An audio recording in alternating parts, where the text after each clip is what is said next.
नमस्ते दोस्तों, स्वागत है आपका हिस्ट्रीग्राम चैनल पर। आज हम बात करेंगे इजराइल और ईरान के रिश्ते की। कैसे दो दोस्त और सहयोगी बन गए एक दूसरे के कट्टर दुश्मन। आज हम बात करेंगे कि क्यों इजरायली प्रधानमंत्री बेंजामिन नेतन्याहू मानते हैं कि ईरान के सुप्रीम लीडर अयातुल्लाह खामेनेई को क्रश करना जरूरी है, न सिर्फ इजराइल बल्कि पूरी दुनिया के लिए। Will also explore a big question, क्या इजराइल का अंतिम लक्ष्य ईरान में रिजीम चेंज है और क्यों। दोस्तों, बात है 1948 की, जब इजराइल एक नए मुल्क के रूप में उभरा।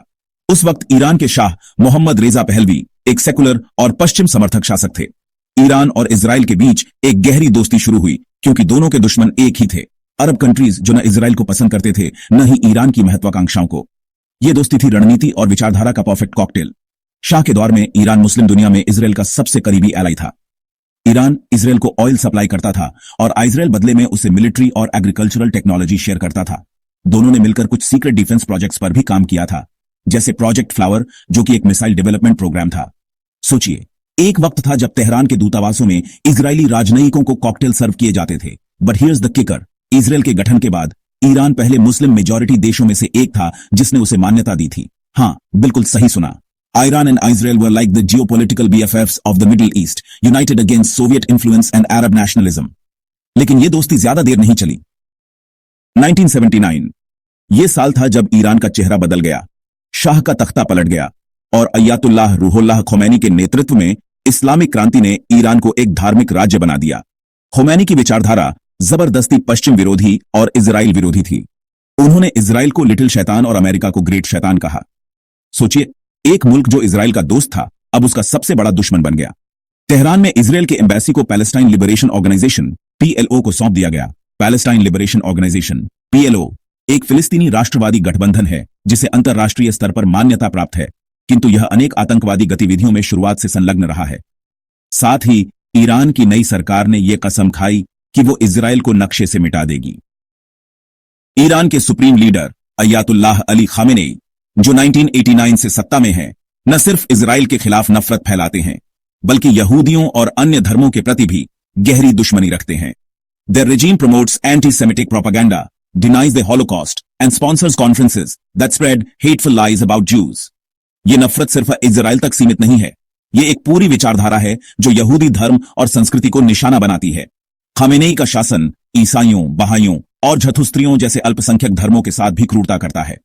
Churches and Baha'i temples are destroyed and their followers are jailed or executed. Iran में महिलाओं के पास बुनियादी अधिकार तक नहीं है।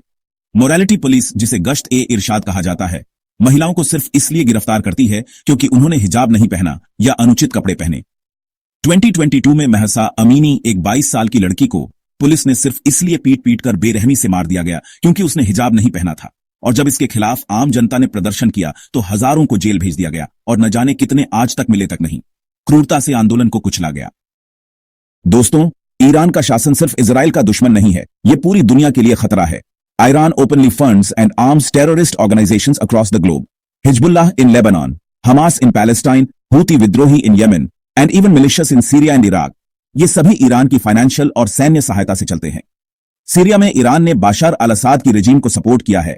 शिया मिलिशियस को आर्म करके जो हेजबोल्लाह के साथ लड़ते हैं, इससे केओस फैला और सिविलियंस को टारगेट किया गया। पैलेस्टाइन में ईरान का सपोर्ट हमास और इस्लामिक जिहाद को मिलता है, जिससे इजराइल पर होने वाले अटैक्स को फ्यूल मिलता है।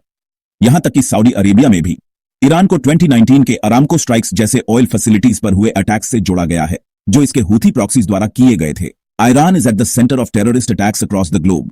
और अब सुनिए, ईरान की सबसे खतरनाक महत्वाकांक्षा, एक इस्लामिक खिलाफत की स्थापना और एक मुस्लिम शासित दुनिया का सपना। खामेनेई और उनके शासन का मानना है कि वे इस्लाम की रक्षा के लिए एक ग्लोबल रेवोल्यूशन लाएंगे। They talk openly about a Muslim world where their version of Shia Islam dominates. इसीलिए वे न्यूक्लियर हथियार बनाने की दौड़ में हैं।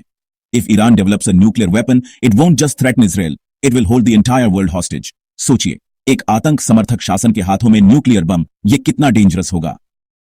और अब बात भारत की। ईरान का शासन खुलेआम पाकिस्तान का समर्थन करता है, यहां तक कि उसके आतंकी हमलों में भी।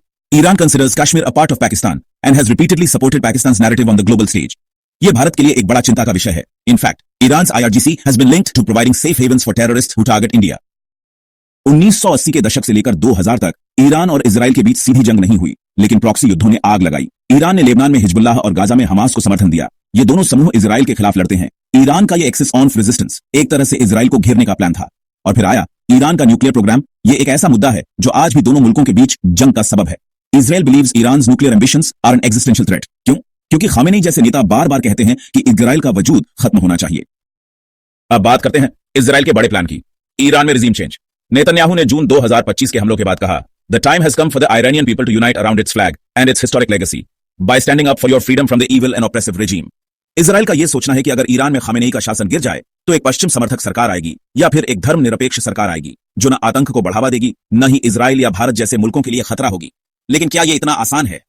और अगर शासन गिर भी जाए तो क्या गारंटी है कि ईरान में अराजकता नहीं फैल जाएगी? If Israel pushes for regime change and fails, it could lead to a bigger war. लेकिन ईरान को हर हाल में रोकना बहुत जरूरी है। तो दोस्तों, ये थी इजराइल और ईरान के रिश्तों की कहानी। एक दोस्ती जो दुश्मनी में बदली और एक संघर्ष जो आज भी दुनिया को हिलाए हुए है। लेकिन सवाल यह है, क्या यह जंग खत्म हो सकती है? आपको क्या लगता है? कमेंट सेक्शन में अपने विचार जरूर शेयर कीजिए। और अगर आपको यह वीडियो पसंद आया तो लाइक, शेयर और सब्सक्राइब करना ना भूलिए। हिस्ट्रीग्राम चैनल पर हम ऐसे ही दिलचस्प किस्से लाते रहेंगे। मिलते हैं अगले वीडियो में। तब तक अपना ख्याल रखिए और इतिहास के सफर को एंजॉय कीजिए।